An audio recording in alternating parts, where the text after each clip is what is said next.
오늘 우리에게 주시는 하나님의 말씀은 마태복음 28장입니다. 마태복음 28장 18절에서 20절 말씀 제가 봉독해 올리겠습니다.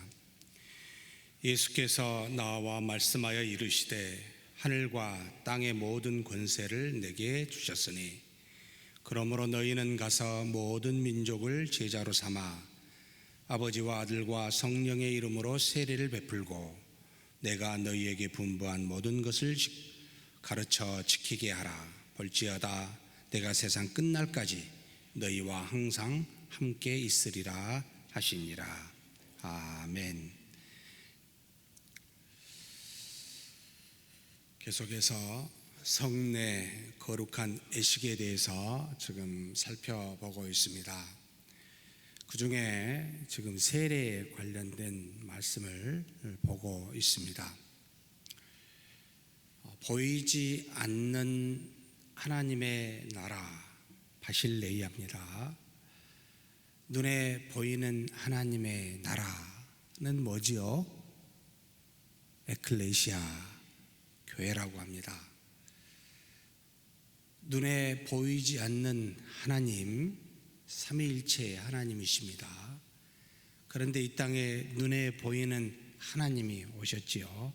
누구시지요? 주 예수 그리스도이십니다. 그래서 골로새서 1장 13절에서 15절에 보면 예수 그리스도를 하나님의 형상이라고 지칭합니다. 하나님은 안 보이시고 모르는데 이 땅에 하나님의 형상을 가지고 오신 분 바로 예수님이십니다. 그런데 하나님께서 태초에 인간을 만드셨을 때 무엇으로 만드셨죠? 물론 우리 육체는 흙으로 만들었지만 그 코에 생기를 불어넣은 우리의 영은 무엇으로 만들었죠? 하나님의 형상이라고 말합니다. 자, 그렇다면 이렇게 질문을 해볼 필요가 있습니다. 보이지 않는 하나님을 가장 정확하게 닮아 있는 하나님의 형상은 누구입니까? 라고 묻는다면 주 예수 그리스도이십니다. 주 예수 그리스도를 빼고 하나님이 만드신 피조물 중에 가장 하나님을 닮아 있는 닮아 있는 존재는 누굽니까? 라고 묻는다면 타락하기 이전에 바로 아담과 하와이지요. 하나님의 형상을 가졌습니다.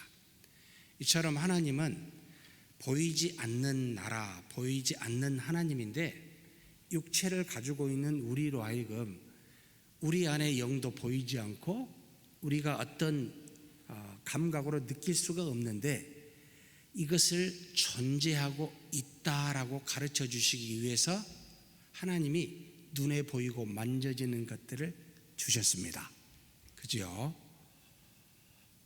굉장히 많은 것들을 주셨습니다. 가장 선명한 것이 예수 그리스도시요. 그리고 그 다음 선명하게 있는 게 하나님의 아들 예수 그리스도의 형상을 본받고 있는 이 교회도 굉장히 하나님의 나라와 근접하여 알려주시고 있는 모습이 바로 이 교회입니다. 그리고 우리가 하나님의 형상으로 창조되었는데 이 창조되어진 우리가 타락한 뒤에 다시 예수 그리스도와 성령으로 말미암아 하나님의 자녀가 되어 다시 한번 그리스도를 이제 가장 닮은 자가 되므로 그 모습을 무엇으로 보고 알게 하셨어요? 거룩한 예식으로. 교회에서 하나님의 자녀들이 거룩한 예식으로 곧 세례와 성찬을 통하여 너희가 그리스도를 닮은 하나님의 자녀임을 눈에 보이게끔 예식으로 주신 것이다. 그래서 믿음은 보이지 않는 우리 마음속에 많은 열매를 맺지만 행함으로는 사랑으로 나타납니다. 그래서 항상 우리 신앙은 보이는 것과 보이지 않는 게 있습니다. 근데 보이는 것이 중요할까요? 보이지 않는 것이 더 중요할까요? 훨씬 더 보이지 않는 것이 중요합니다. 마치 구약의 예루살렘 성전은 눈에 보입니다. 그 성전 안에 누가 계셨습니까? 하나님이 계십니다. 어디에 계셨습니까? 특별히 지성소라는 곳에 계셨습니다. 그러면 이렇게 질문을 해보십시다. 하나님이 지성소 안에만 계셔요. 밖에는 안 계실까요? 그럴까요? 말이 안 되는 소리잖아요. 그죠? 하나님은 여러분 솔로몬이 성전을 봉헌할 때 기도한 내용이 나옵니다. 이곳을 향하여 백성들이 기도할 때 들으시고 응답하여 달라고. 하나님은 어디선지 계시는데 우리 때문에, 우리의 연약함 때문에 뭔가 눈에 보이게 해놓지 아니하면 이게 안 믿는다는 거예요. 잘. 그래서 예루살렘 성전을 처음부터 사실은 들어갈 때 하나님이 계시는 거룩한 장소를 가나안 땅에 들어갈 때부터 지정하여 주신다고 우리가 신명기 할 때 그 말씀을 통해서도 배웠습니다. 하나님은 백성을 위해서, 우리를 위해서 눈에 보이게끔 그러한 것이 무엇인지를 가르쳐 준 겁니다. 그런데 이런 것을 너무나 우리 인간적으로 많이 만들어 놨습니다. 한 1000년 동안, 500년에서 1500년 중세기 동안에 수많은 눈에 보이는 것들로 그냥 가득 교회에다 채워놨습니다. 바로 사람들로 채우고, 그림으로 채우고, 무슨 동상으로 채우고, 형식 예식으로 채우고, 이런 것들이 굉장히 눈에 보이는 거룩함, 하나님을 대신한 거다라고 생각하여 만들어놨습니다. 아니요, 딱 예수님이 눈에 보이도록 정한 예식 2가지밖에 없습니다 라고 말했는데 그게 뭐지요? 세례와 성찬입니다. 이걸 거룩한 성례다. 그런데 이것은 눈에 보이는 것이요, 눈에 보이지 않는, 마치 빙하의 10분의 9가 보이지 않잖아요. 이게 있어야 위에 10분의 1이 보이잖아요. 먼저 성령께서 주 예수 그리스도의 보혈로 말미암아 거듭난 뒤 구원에 이르게 난 다음에 눈에 보이는 것들이 나타나 그런 예식을 통하여 그 거룩함을 확증해라 라고 하여 증거로, 증인으로 또는 외적 징표로 삼으셨습니다 라는 게 지금까지 우리가 배운 성례, 그 중에 이제 세례를 보고 있습니다. 자, 그렇다면 71문 같이 한번 읽겠습니다. 우리가 세례의 물로 씻음을 받는 것처럼 그리스도의 피와 영으로 우리가 씻음을 받는다는 것을 그리스도께서 어디에 약속하셨습니까? 자, 물로 씻음을 받는 것은 드러내는 표예요. 드러내지 않은 미리 내적 역사가 있었죠. 바로 그리스도의 피와 성령이 먼저 역사하셨고, 이 역사하심을 그렇게 역사되었습니다 라고 고백하고 드러냄이 물로 씻는 세례입니다. 이것을 그리스도께서 어디에 약속하셨습니까? 라고 묻는 질문입니다. 자, 답을 같이 한번 읽겠습니다. 그리스도께서 세례를 제정하실 때, 그러므로 너희는 가서 모든 족속으로 제자를 삼아 아버지와 아들과 성령의 이름으로 세례를 주라 하셨고, 믿고 세례를 받는 사람은 구원을 얻을 것이요 믿지 않는 사람은 정죄를 받으리라 말씀하셨습니다.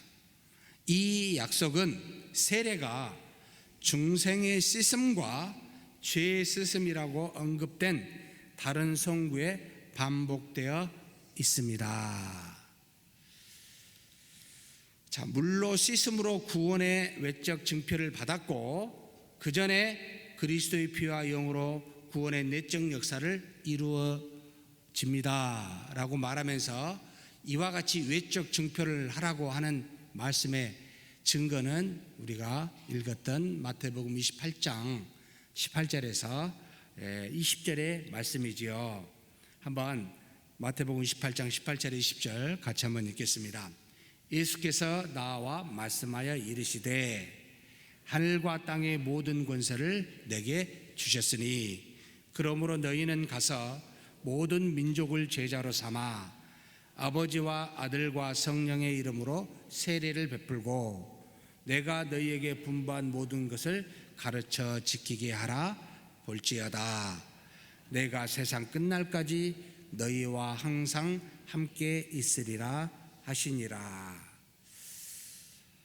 이 본문의 말씀을 참 많이 우리가 암송도 하고 교회에다가 표어로도 많이 이 말씀을 하고 있습니다. 그런데 이 말씀을 정확하게 이해하신 분은 그리 많지 않습니다. 우리 한글의 이제 허점이기도 한데 지금 여기에서 가만히 보니까 동사가 굉장히 많이 나와요. 지금 예수께서 나와 말씀하여 이르시되 예수님이 말씀한 것이 이겁니다 해놓고 하늘과 땅의 모든 권세를 내게 주셨으니 하나님이 예수님에게 주셨습니다. 그리고 난 다음에 그래서 내가 너희에게 말하는데 너희는 가서, 동사가 여기 지금 첫 번째 나오죠. 그 다음에 모든 민족을 제자로 삼아 두 번째 나오고 아버지와 아들과 성령의 이름으로 세례를 베풀고 세 번째 나오고 내가 너희에게 분부한 모든 것을 가르쳐 지키게 하라 네 번째가 나옵니다. 이렇게 하니까 네 가지가 그냥 일렬로 세워져 있는 말씀처럼 돼서 어떤 동사가 중요한지를 감을 못 잡습니다. 근데 원어로 보면 세 개가 분사 형태고 딱 하나만 주동사로 되어 있습니다. 주동사는 제자를 삼아 이겁니다. 나머지는 너희는 가면서 가서서 거기 가가지고 라고 분사로 되어 있고요. 그리고 세례를 베풀면서 또는 뭐죠? 가르쳐 지키게 하면서 제자를 삼으라 이렇게 말합니다.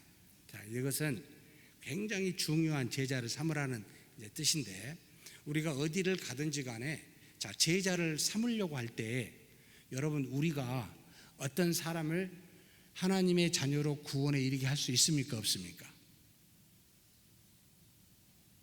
있나요? 없나요? 불가능합니다. 우리는 우리 힘으로 사람을 구원에 이르게 할 만한 능력이 없습니다. 우리가 어렸을 때부터 잘 교육을 시켜요. 기독교 교육을 이렇게 하다 보면은 교육 만능주의가 되는 이론들이 나옵니다. 어렸을 때부터 막 교육을 시키면 굉장히 잘 교육이 되어서 구원에 이르게 할 만한 그와 같은 믿음을 줄 수 있다라고 가르칩니다. 이게 가능할까요? 여러분 그렇게 느끼세요? 저와 여러분은 교육을 잘 받아가지고 뛰어난 성경의 가르침의 교사로부터 너무 교육을 잘 받아가지고 혹시 구원받은 사람 있으십니까? 없어요. 이렇게 말한 분들이 상당수 기독교 교육에 제가 가르치면서도 참 이런 책자들이 되게 많습니다. 여러분 우리 개혁주의라고 하는 이 신학 범주 안에는 전적으로 하나님의 역사로만 구원이 됩니다. 그래서 구원이 된 사람을 우리는 제자로 삼는 겁니다. 구원받지 못한 사람을 교육을 시켜서 구원에 이르게 할 수 있는 능력이 없습니다.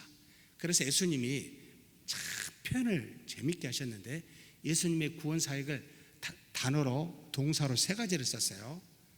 전파하고 가르치고 그 다음에 병을 고치시니라. 이 세 가지의 목회 사역이라고 우리가 이야기를 하는데요. 자, 전파하는 것은 하나님의 말씀을 들어보지 못한, 구원받지 못한 사람에게 복음을 있는 대로 선포하는 것. 그 다음에 회당에서 가르치니라는 하나님의 말씀을 알고 하나님의 백성인데 잘 깨우치지 못할 때 이런 사람은 가르칩니다. 그래서 케루소라고 하는 것과 디다케라고 하는 것은 굉장히 다르게 사용을 했어요. 그러니까 모르는 믿지 않는 사람은 복음을 선포하는 겁니다. 잘 설득할 수 있는 이론이 절대 성경은 아닙니다. 성경은 논리적으로 절대 이해되어 줄 수가 없습니다. 그래서 성경을 이론적으로 이해하여 논리적으로 이성적으로 이해하려고 하면 이제 독일의 신학자인데 불트만 같이 돼버립니다. 성경은 기적과 설화로, 기적과 이적으로 가득 차 있기 때문에 모든 것이 설화다 다 빼버리면 겉장만 남는다고 합니다. 왜냐하면 초자연적인 역사가 너무나 많이 나오기 때문에 이성으로 이해가 감당할 만할 수가 없어요. 그래서 차라리 그러려면 설화는 다 빼고 그 당시에 예수님이 역사적으로 어떤 좋은 일을 했는가, 민중들을, 어려운 사람들을 잘 그들에게 한마디로 함께하면서 선을 베풀어서 절대적인 권력을 잡은 사람을 뒤엎는 이런 교훈, 역사적 교훈을 받는 것이 굉장히 중요하다라고 오히려 그리스도의 행함에, 선을 행함에 초점을 두고 그것으로 우리가 본을 받아야지, 무슨 그리스도를 동정녀에서 웃긴 소리 하지 마세요, 이렇게 이야기합니다. 3일 만에 무슨 죽은 자로, 이건 제자들이 예수님을 높이기 위해서 만든 이야기예요, 이렇게 이해를 버립니다. 사랑하는 성도 여러분, 우리는 하나님을 아버지라, 그리스도를 나의 구세주라 라고 칭하는 것은 이성으로 고백할 수 있는 범주가 아닙니다. 우리 안에 하나님의 긍휼과 자비, 곧 은혜인 성령이 내주하심으로 말미암지 않고는 절대로 그렇게 고백할 수가 없습니다. 하나님의 역사가 외부적인 도움이 없이는 안 됩니다. 그래서 제자를 삼는다라는 말은 우리가 누군가를 가가지고 끌어당겨서 계속 교육시키면 그게 아니고요, 구원받게 하시는 이는 하나님이신데 그 하나님이 역사한 자녀된 사람을 이제는 태어났으니까 잘 양육한다라는 겁니다. 근데 무엇으로? 세례를 주고 그리고 말씀을 계속 가르치면서 라는 겁니다. 그래서 전제된 게 있어요. 항상 뭐요? 하나님의 놀라운 역사가 있어야 돼요. 결국 세례는 구원에 대한 외적 증표임을 말하고 있습니다. 그래서 너희는 가서 제자들에게 말하는 거죠. 제자를 삼으라. 누구를? 구원받는 자를. 그들에게 세례를 베풀고 그들에게 말씀을 가르쳐서 잘 제자로 자라게 해라 라고 가르칩니다. 그런데 하늘과 땅의 권세는 누가 갖고 계십니까? 예수님이 갖고 계십니다. 제자들이 갖고 있는 게 아닙니다. 그러면 하늘과 땅의 권세를 가진 예수님이 어디 계십니까? 하나님의 보좌 우편에만 계신 게 아니고 지금 어디 계신다고요? 내가 세상 끝날까지 너하고 함께 하시겠다고, 우리하고 지금 함께 하신다는 겁니다. 그리스도의 영으로, 곧 성령과 더불어 함께 하십니다. 그래서 그 능력을 그 성령을 통해, 곧 우리가 성령이 주시는 그 믿음을 통해 나타나게 하십니다. 그래서 우리 안에 계신 예수 그리스도로 말미암아 하늘과 땅의 권세가 나타나지만 나의 자질에게서 나타나지는 않습니다 라는 내용이 이 안에 들어가 있습니다. 이해가 되시죠? 그렇다면 이렇게 생각해 보십시다. 우리가 구원받지 않은 사람들을 복음을 전파할 때 이걸 뭐라 하죠? 복음을 전파하는 걸 우리가 뭐라 하죠? 때를 어떤지 못 어떤지 열심히 전파하면 그걸 뭐라 합니까? 전도라 합니다. 자, 그러면 믿지 않는 사람들을 위해서 예배도 그렇게 믿지 않는 사람들을 초대해가지고 열린 예배라고 그럽니다. 그래서 조금 세상에 그 사람들이 잘 이해할 수 있도록 조금 세상의 건전 가요 같은 것도, 꼭 찬송가 대신 이런 것도 활용하면서 예배를 그렇게 열린 예배로, 꼭 믿는 자만 믿는 닫힌 예배 말고 모두에게 할 수 있는 열린 예배로 드리는 것이 맞습니다 라고 하는 주의가 있지요. 옳을까요? 틀릴까요? 네. 여러분, 예배는 누가 누구에게 드리죠? 믿지 않는 자가 믿는 하나님께 드리는 겁니까? 아니에요. 그건 예배가 안 돼요. 제발, 예배는 예배예요. 그리고 전도는 전도입니다. 어찌하여 전도하기 싫으니까 그런지 모르겠습니다. 예배에다가 모든 걸 다 집어넣어가지고 그렇게 열린 예배라고요? 참 딱하십니다. 예배가 안 돼요. 예배를 드려질 수가 없어요. 어찌하여 믿지 않는 자가 와서 하나님께 경배를 드리는 것이 가능하겠습니까? 물론 그 시간에 혹시 말씀이 증거될 때 성령이 역사하여 변화될 수 있을 수는 있습니다. 가능성이. 그런데 그것을 목적으로 예배를 드리는 게 아닙니다. 예배는 믿는 자가 진리와 성령 이 두 가지로 하나님과 영적인 교통하는 그와 같은 곳입니다. 그걸 예배라 했습니다. 이걸 전도의 대용으로 여러분 그냥 전도하세요. 예배는 예배입니다. 또 한 가지 굉장히 재미있는 표현이 있는데 자주 씁니다. 주일만 그래 하지 말고, 예배 드리지 말고 평일을 6일을 주일처럼 예배 드리며 보내자 라는 말이 맞을까요? 틀릴까요?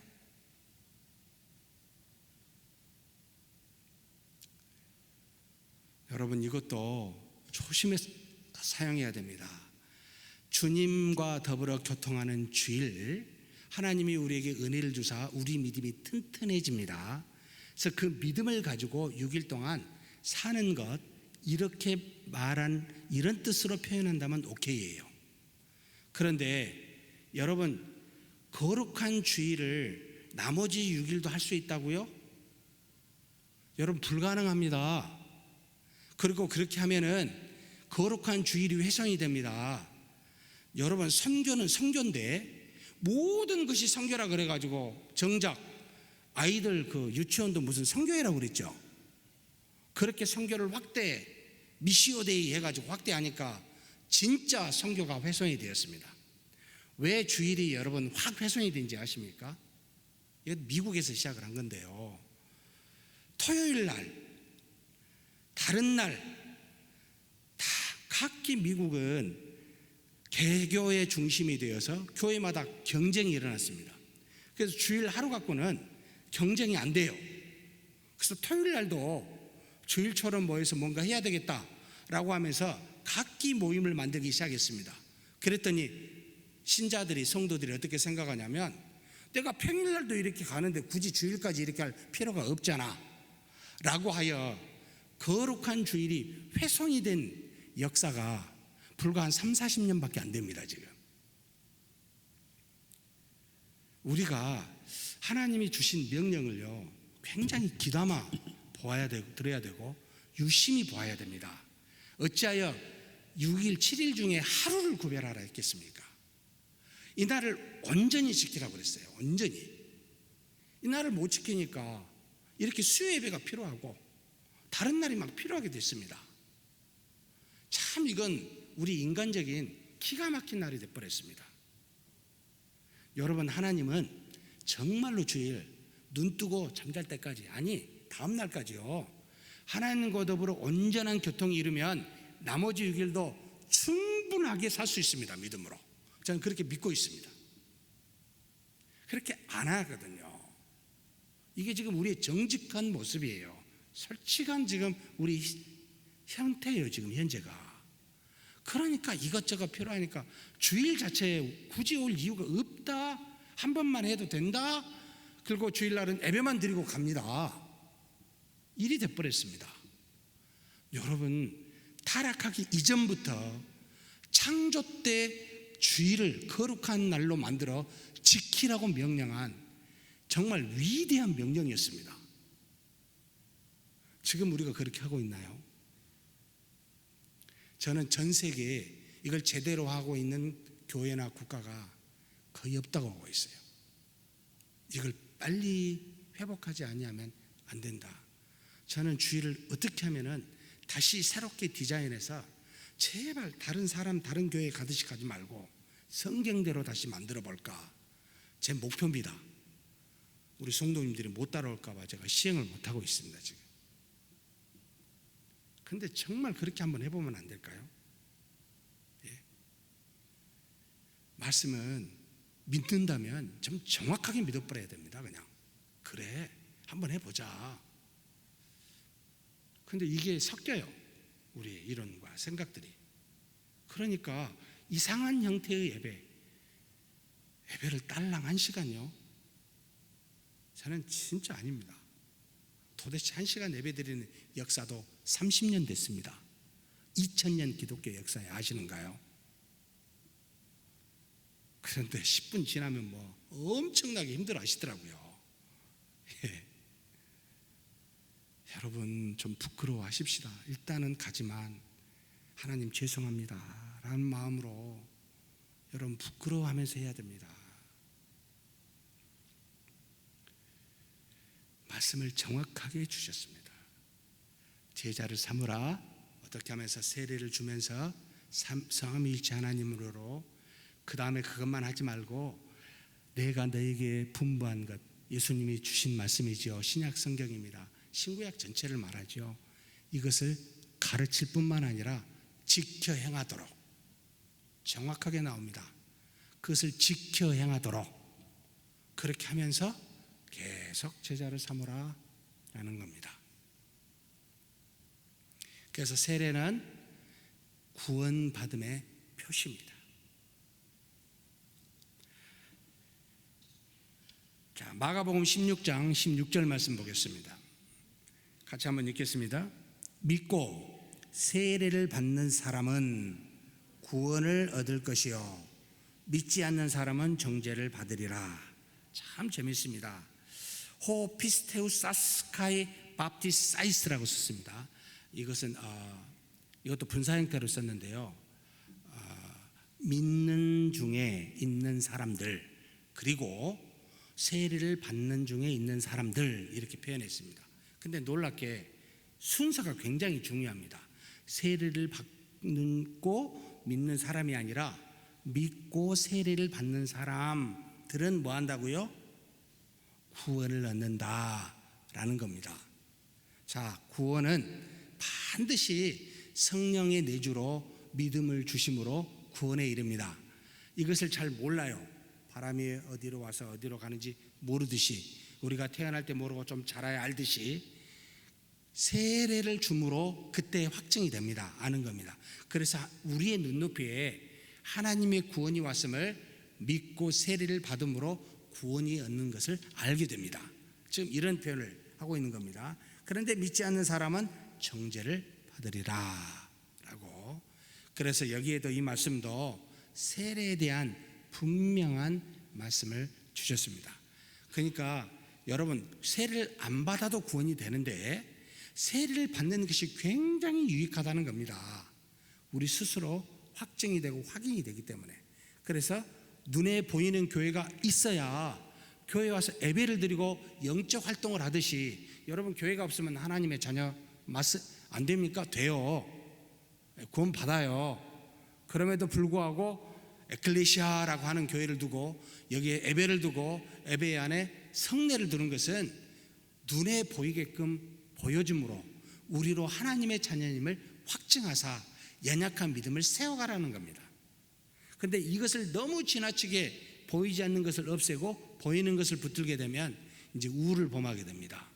자꾸 외식으로 빠지게 되죠. 어떤 사람들이 됩니까? 바로 예수님 당시에 바리새인들과 같이 됩니다. 제사장들 같이 됩니다. 중세사회의 한 가톨릭 교회 같이 돼버립니다. 심각한 문제를 유발하게 됩니다. 그래서 다 가져가야 돼요. 먼저는 내적 역사요, 다음으로는 외적 증표라. 자, 그 다음 중생의 시슴과 죄의 시슴에 대해서 여기 지금 답에 대해서 말했는데 디도서 3장 5절입니다. 자, 중생의 시슴이 먼저 오고 죄의 시슴을 형식적인 이제 세례를 표현하는데 뒤에 온다는 겁니다. 자, 디도서 3장 5절 같이 한번 읽겠습니다. 우리를 구원하시되 우리가 행한 바 의로운 행위로 말미암지 아니하고 오직 그의 긍휼하심을 따라 중생의 씻음과 성령의 새롭게 하심으로 하셨나니. 자, 먼저 재미있는 표현을 바울이 이 디도서에 써놨습니다. 오직 그의 긍휼하심을 따라. 여기서 말한 그는 누구를 말할까요? 하나님을 말씀하고 있습니다. 하나님의 긍휼하심을 따라 됐다는 말이 뭐죠? 그 주 예수 그리스도의 성량하심과 성령의 내주하심입니다. 이 긍휼하심이에요. 전적으로 하나님의 은혜로만 이루어져요. 우리의 시도와 노력과 기도와 무엇으로도 안 돼요. 오직 하나님의 은혜입니다. 이것을 따라서 뭐가 됐어요? 구원을 받았는데 이 구원이 먼저 중생의 씻음이라는 말을 썼습니다. 곧 중생은 거듭났다, 위로부터 났다라고 한 거죠. 위로부터 난 씻음입니다. 하나님이 우리에게 죄사함을 주시는 거죠. 그리스도의 성령의 내주하심으로 우리로 하여금 중생의 씻음을 먼저 주셨습니다. 곧 태어났습니다. 그런 우리에게 뭐예요? 뭘 줘요? 중생의 씻음과 성령의 새롭게 하심이라는 말을 썼습니다. 그건 뭐죠? 성령께서 우리 안에서 하나님의 자녀되게 거듭나게 하셨어요. 거듭나게 했던 말은 위로부터 태어나게 하셨습니다. 그러고는 아무 일 안 하고 그냥 내 안에 주무시든지 내 할 일 다 했다 빠이빠이 그러고 가십니까? 우리 안에 계시지요. 무엇 하시죠? 우리로 하여금 무엇 하시죠? 성령이 내 안에서 무슨 일을 하실까요? 이제 태어났어요. 자라나야 될 거 아니에요. 성장해야 될 거 아니에요. 누구를 닮도록 성장하게 하죠? 하나님의 아들, 온전한 아들, 완벽한 아들, 이 예수 그리스도를 닮아가도록 계속 그렇게 성장시켜가는 분이 누가예요? 내 안에 계신 성령의 하나님이 하십니다.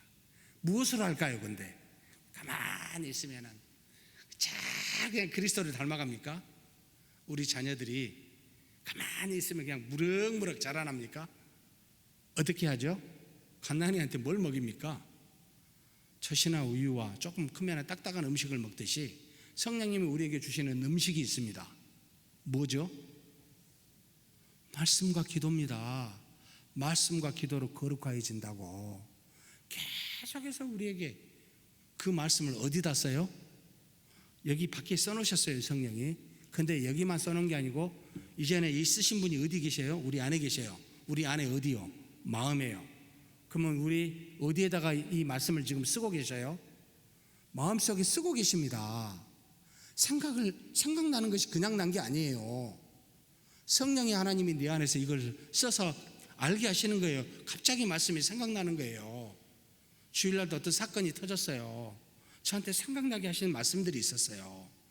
내가 무슨 지혜가 있고 똑똑해서가 아니고 내 안에 계신 성령님이 주시는 말씀들입니다. 그래, 그거다. 이런 생각을 하게 하신 여러분, 그래서 사도행전에 너희들이 누군가에게 잡혀서 심한 고난을 받으면 무슨 말을 해야 될지 미리 생각하고 고민하라 했습니까? 안 했어요. 전부 다 생각나게 해주시겠다고. 왜요? 우리 안에 이 성경을 쓴 저자가 계시니까. 우리가 적어도 이 말씀을 한 번이라도 읽었다면 여러분 깨닫게 하십니다. 생각나게 하십니다. 진리 가운데로 인도하십니다. 요한복음 15장 16장에 써놓은 내용입니다. 보혜사가 하신 일 우리 안에 하십니다. 이거. 그래서 지금 뭐라고요? 성령의 새롭게 하심은 계속해서 그리스도를 닮아가는, 이걸 성화라고 합니다. 거룩하게 되어간다, 그리스도를 닮아간다, 그리스도의 장성한 분량에 이른다 라고 하는 일을 성령의 하나님이 하십니다. 그런데 교회 생활을 30년, 40년, 50년 했어요. 그러면 누구를 많이 닮아 있어야 되겠습니까? 예수님을 닮아 있어야죠. 아니면 지금 뭔 거죠? 뭘 안 먹었어요. 우유를 젖을 안 먹었죠. 뭘 안 먹은 겁니까? 만합니다. 말씀을 안 먹었구나. 100%입니다. 성경이 그리 쓴 거 아닐까요? 왜 그래서 말씀을 붙잡고 그 어려운 걸 읽으라 할까요? 사실 어렵진 또 않아요. 어렵다고 생각하니까 어렵게 되어버렸습니다만 우리가 알만하도록 적어도 중학교에서 고등학교 정도 교육만 받아도 알 수 있도록 해놨습니다. 사도행전 22장 16절 말씀 한번 보겠습니다. 같이 한번 읽겠습니다. 이제는 왜 주저하느냐? 일어나 주의 이름을 불러 세례를 받고 너의 죄를 씻으라 하더라. 이것은요, 지금 다메섹에 변화를 받은 가는 도중에 누구였습니까? 사울이었죠. 바울이 되었죠. 다메섹의 아나니아가 온 이 사울에게 한 말입니다. 자, 먼저 뭐요? 제가 원어로 이걸 좀 더 정확하게 직역을 했습니다. 같이 한번 있나요? 네, 같이 한번 읽겠습니다. 너는 지금 왜 너는 죄송합니다. 같이 지금 너는 왜 주저하느냐? 주의 이름을 청하여 세리를 받고 너의 죄를 씻으라. 너는 이미 그리스도를 만나서 다 변화받지 않았느냐? 그러니까 이제 주의 이름을 청하여 그랬거든요. 예수 그리스도 이름으로 세례를 받고 명령합니다. 너희 죄를 씻으라. 사실 이미 씻어졌지만 우리가 눈에 보이게 주 예수 그리스도의 삼위일체 하나님의 이름으로 세례를 받고 그것으로 씻음 받음을 알아라 라고 하는 내용입니다. 바울에게 하는 말입니다. 하나님이 아나니아에게 그렇게 시킨 것이지요. 자, 그렇다면 분명히 명령하신 거죠. 세례를 받으라고. 세례를 받으십시오. 이 가운데 세례 안 받고 나는 믿음만 있으면 된다라고 생각하시는 분들 혹 계실지 모릅니다. 무교의 주의자들이 한때 상당히 있었습니다. 교회 가니까 그냥 수많은 부패한 거 있고 그냥 조직이 있고 그냥 이 조직은 그냥 유익이 된 게 아니고 부패하기만 하고 힘들게만 하는 이런 조직에서 무교의 중심으로 살아야 되겠다고 가는 분이 있고 무슨 세례가 필요해? 믿음만 있으면 되지. 정말 죄송합니다만 그만큼 우리가 강했으면 얼마나 좋겠습니까? 역사적으로 그렇게 나간 교회가 바르게 가본 적이 없습니다. 반드시 가다가 시험에 빠지고 넘어집니다. 왜요? 우리는 그 정도로 굉장히 연약해요. 그래서 항상 교회에는 이 거룩성을 지키기 위해 두 가지를 주셨어요. 첫째는 교리요, 둘째는 오피스 베어러라고 말하는 조직입니다. 이게 없으면 부패하게 되어 있습니다. 우리 악을 막을 수가 없게 되어 있다 이 말입니다. 좋을 때 좋지만 반드시 악이 드러나는데 이걸 막을 수가 없습니다. 그러니 여러분 교회에 오셔서 다니셔서 그에 맞게 세례와 성찬을 정확하게 하셔야 됩니다. 교리를 배우셔야 됩니다. 자, 72문 이것은 뭐 쉬우니까 금방 하십시다. 같이 한번 읽겠습니다. 물에 의한 외부적 씻음 자체가 죄를 씻어줍니까? 아닙니다. 같이 한번 읽겠습니다. 아닙니다. 오직 예수 그리스도의 피와 성령만이 우리의 모든 죄를 씻어줍니다. 자, 세례는 외적인 표시예요. 그래서 우리로 확인하고 확정하고 감사하고 기뻐하라는 거예요. 유익해요. 그런데 정말 씻음은 내적인 역사, 주 예수 그리스도의 성령과 성령이 내줍니다. 자, 고린도전서 6장 11절 말씀 있습니다. 같이 한번 읽겠습니다. 너희 중에 이와 같은 자들이 있더니 주 예수 그리스도의 이름과 우리 하나님의 성령 안에서 씻음과 거룩함과 의롭다 하심을 받았느니라. 분명히 말합니다. 주 예수 그리스도의 이름 성령입니다. 그 다음에 우리 하나님의 성령 안에 내주입니다. 그 안에서 세 가지를 하라는 거죠. 뭐예요? 첫 번째, 씻음과 거룩함과 의롭다 하심을 받으라는 겁니다. 씻음은 죄사함입니다. 의롭다 하심은 칭입니다. 거룩하심은 성화입니다. 이 두 가지 안에서 저와 여러분은 중생되고 의롭다 칭함을 받고 거룩하게 되어가는 성화를 이루어갑니다. 다른 데 없습니다. 그래서 구원의 과정 또는 서정이라고 신학적으로 우리가 9가지를 말하는데 이것을 만든 이유는 알미니우스주의자들과 구별시키기 위함이었습니다. 첫째는 소명입니다. 하나님이 먼저 창세 전에 택하여 부르신 자여야 합니다. 둘째는 그 부르신 자가 오시기 전에 성령의 성령함의 공로를 의지해서 그제서야 물과 성령으로 거듭나게 하는 곧 성령의 내주하심으로 중생되는 게 두 번째입니다. 중생이 되면 우리에게는 이제 뭐가 돼요? 물론 이제 세례도 받고 그래 하겠지만 우리 안에 두 가지가 나타납니다. 눈에 보이게 어때요? 뭘 믿어요? 죄송합니다. 꼭 믿음이 나와버렸네요. 예수 그리스도와 아버지 하나님 삼위일체 하나님을 믿는 믿음이 나타나고 우리 자신의 죄를 깨닫고 회개하는 역사가 일어납니다. 우리에게서 나타나는 중생된 자의 표시입니다. 이것도 외적 증표라고 말합니다. 그리고 난 다음에 뭐요? 의롭다 칭함을 받는 칭의, 사실 동시적으로 이루어지지만 칭의가 되고 그 다음에 양자 하나님의 자녀됨이 되고 그 다음에 뭐요? 거룩한 성화가 되고 성화를 이루어 가다가 넘어질 수 있잖아요.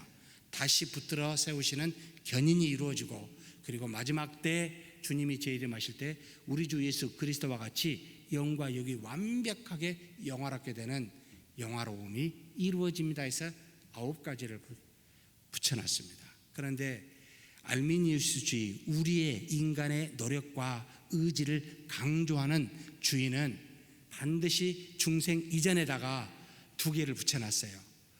여러분이 회개해야 그리고 믿어야 중생 됩니다 라고 해서 소명, 회심, 믿음, 중생을 이렇게 말하길래 의도적으로 우리는 그게 아닙니다 라고 하기 위해서 구원의 서장을 바꿔놨습니다. 정확하게 먼저 거듭나야 그 다음에 이런 현상이 일어납니다.